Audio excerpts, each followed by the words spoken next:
नमस्कार, घटना चक्र बुक वीडियो के इस शैक्षणिक मंच पर आपका स्वागत है। हमारा उद्देश्य है ज्ञान को सरल, स्पष्ट और सुलभ रूप में आप तक पहुंचाना। आइए आरंभ करते हैं अध्ययन और सफलता की इस यात्रा को।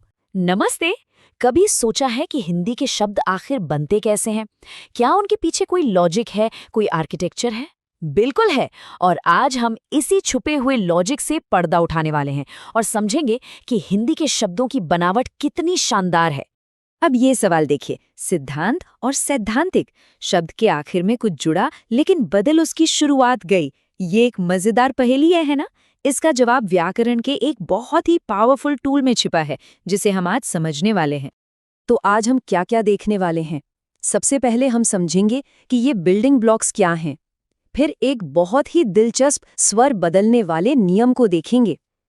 उसके बाद कुछ आसान प्रत्ययों की बात करेंगे, फिर कुछ खास काम करने वाले प्रत्ययों पर नजर डालेंगे और आखिर में इस पूरी बनावट को एक साथ समझेंगे। चलिए, सबसे पहले और सबसे जरूरी सवाल से शुरू करते हैं। ये तद्धित प्रत्यय आखिर है क्या भला? देखिए, सीधे साधे शब्दों में कहें तो तद्धित प्रत्यय एक तरह के पावरफुल एड ऑन है।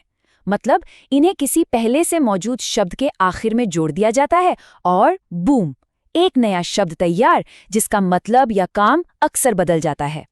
जैसे यहाँ देखिए, कलंक शब्द में इत प्रत्यय जोड़ा तो बन गया कलंकित। बिल्कुल वैसे ही जमीन में दार प्रत्यय जोड़ा और बन गया जमींदार। कितना सिंपल और इफेक्टिव है। अच्छा, अब आते हैं इस पूरे विश्लेषण के सबसे मजेदार और शायद सबसे जादुई हिस्से पर। एक प्रत्यय, ये कोई मामूली एड ऑन नहीं है, ये एक असली गेम चेंजर है। और यही तो इसका असली जादू है। आप प्रत्यय को जोड़ते हैं शब्द के आखिर में, लेकिन जो बड़ा बदलाव आता है वो आता है शब्द की शुरुआत में। है ना कमाल की बात? तो सवाल ये है कि आखिर ये काम करता कैसे है? देखिए, इस पूरी प्रक्रिया को हम 3 आसान से स्टेप्स में तोड़ सकते हैं। सबसे पहले मूल शब्द का पहला स्वर पहचानिए, फिर उस पर एक खास नियम लगाइए जिसे व्याकरण की भाषा में वृद्धि कहते हैं, और बस आखिर में एक जोड़ दीजिए। चलिए, अब इसे कुछ असली उदाहरणों से समझते हैं। सबसे पहला और सबसे आम नियम, अगर पहला स्वर अ है तो वह लंबा खिंचकर आ बन जाता है। जैसे मर्म का म बन गया माँ और शब्द हुआ मार्मिक। परिश्रम का प बन गया पा और शब्द हुआ पारिश्रमिक। ये पैटर्न आपको हर जगह दिखेगा। और लीजिए, आ गया हमारे शुरुआती सवाल का जवाब। सिद्धांत में पहला स्वर क्या है? ई, जो नियम के हिसाब से ए में बदल जाता है। तो सी का बन गया से और हमें मिल गया हमारा शब्द सैद्धांतिक। यही सेम लॉजिक नीति से नैतिक और वेद से वैदिक बनाने में भी काम करता है। और तीसरा बड़ा नियम है ऊ या ऊ का औ में बदल जाना। बुद्धि का बुक बन जाता है बौ और शब्द तैयार है बौद्धिक। ऐसे ही भूमि से भौमिक और योग से यौगिक।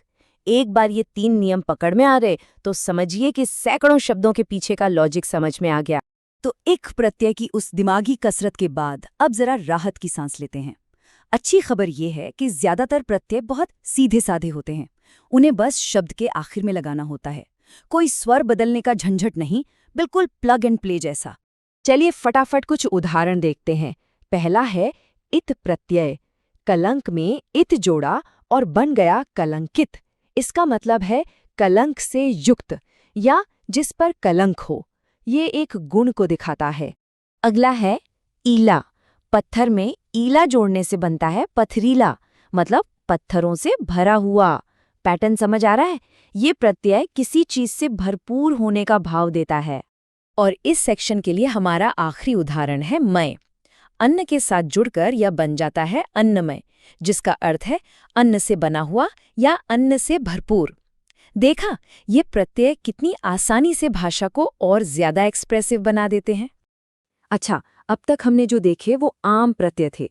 अब जरा हिंदी की वर्ड बिल्डिंग किट में कुछ स्पेशलिस्ट टूल्स पर नजर डालते हैं। मतलब ऐसे प्रत्यय जिनका काम बहुत ही सटीक, बहुत ही स्पेसिफिक होता है। तर और तम प्रत्यय, ये बिल्कुल अंग्रेजी के ईआर और ईएस्ट की तरह काम करते हैं। दृढ़ यानी मजबूत, दृढ़तर यानी उससे ज्यादा मजबूत। वैसे ही तीव्र यानी तेज और तीव्रतम मतलब सबसे तेज। तुलना करने का कितना शानदार और सीधा तरीका। कुछ प्रत्यय ऐसे विशेषण यानी एडजेक्टिव्स बनाते हैं जो किसी इंसान या चीज का गुण बताते हैं। जैसे हठ से बना हठी, मतलब वो जिसमें हठ करने का गुण हो, या प्रतिभा से बना प्रतिभाशाली, यानी वो इंसान जिसमें प्रतिभा हो। और ये सा प्रत्यय तो बहुत ही आम और उपयोगी है। इसे हम रोजमर्रा की बातचीत में खूब इस्तेमाल करते हैं। ये किसी गुण को थोड़ा कम या अनिश्चित बनाने के काम आता है, जैसे अंग्रेजी में इश होता है। छोटा मतलब स्मॉल, लेकिन छोटा सा मतलब स्मॉलिश, या कह लीजिए थोड़ा सा छोटा। तो चलिए अब इन सब अलग अलग टुकड़ों को जोड़कर पूरी तस्वीर देखते हैं। हमने जो कुछ भी देखा वो सिर्फ रटने वाले नियम नहीं है। असल में ये एक बहुत ही खूबसूरत और लॉजिकल सिस्टम का हिस्सा है जो हिंदी भाषा को इतनी शक्ति देता है। तो इस पूरे विश्लेषण से हमें क्या सीखने को मिलता है? यही कि प्रत्यय शब्द बनाने की बहुत पावरफुल टूल है। एक जैसा प्रत्यय अनोखा है क्योंकि वो शब्द की शुरुआत बदलता है। ज्यादातर प्रत्यय सीधे साधे होते हैं और कुछ का काम बिल्कुल स्पेसिफिक होता है। इन पैटर्न्स को समझना ही भाषा के पीछे के लॉजिक को समझना है। और मैं आपको इसी एक सवाल के साथ छोड़कर जाता हूँ। अगली बार जब कोई नया या मुश्किल हिंदी शब्द सुने या पढ़ें तो एक पल के लिए रुकिएगा। क्या उसमें कोई प्रत्यय, कोई पैटर्न या कोई छिपा हुआ नियम नजर आ रहा है? भाषा की ये खोज कभी खत्म नहीं होती।